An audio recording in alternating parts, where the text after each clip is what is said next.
Հարգելի գործընկերներ, սիրելի հայրենակիցներ, ուրեմն կա մի գրական ստեղծագործություն, որը կոչվում է Գոդոյին սպասելիս։ Սա աբսուրդի թատրոնի ամենահայտնի ստեղծագործություններից մեկն է, որ երկու հոգի սպասում են ինչ-որ մի Գոդոյի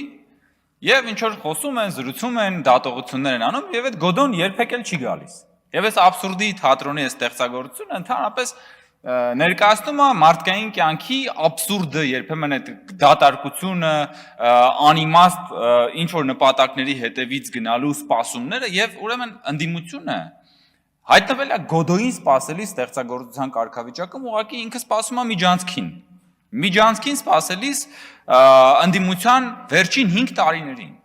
Մեր հիմա պարոն Խաչատրյանն ասում է ես դեռ չեմ տալիս միջանցք կանոնը, այսինքն չի ասում որ միջանցք չկա, միջանցք չպետք է լինի, ասում է ես դեռ չեմ տալիս, բայց սպառնում է որ կտա, ոչ թե դեռ չեք տալիս, 5 տարի է հարգելի գործընկերներ, դուք ասում եք որ այո, այս կամ այն ձևով պնդում եք, որ Հայաստանի Հանրապետությունը պետք է տա այսպես կոչված միջանցք Նոյեմբերի 9-ի համապատասխան կետը մեկնաբանելով այնպես, ինչպես որ մեկնաբանում են Հայաստանից դուրս գտնվող տարբեր ուժեր։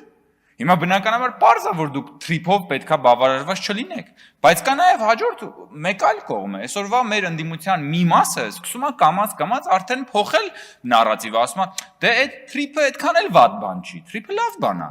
բայց այս իշխանությունը չի կարա այդ թրիփը իրագործի։ Մեզ պետք են ուժեղ բանակցողներ, որ գնան թրիփը իրագործեն։ Բայց այդտեղ էլի գալիս է մի հատ աբսուրդ, որ եթե թրիփը լավ բան է,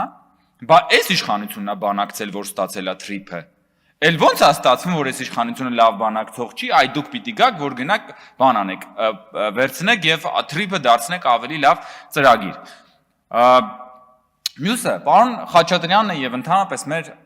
ընդդիմությունը խնդրեմ ունի իրական կյանքություն ունի։ Կյանքը միշտ հաղթում է պաթոսին։ Եվ օրինակ Ադրբեջանից ներմուծված բենզինը մարդը կարող է լցնել իր մեքենան եւ այդ մեքենան կշարժվի։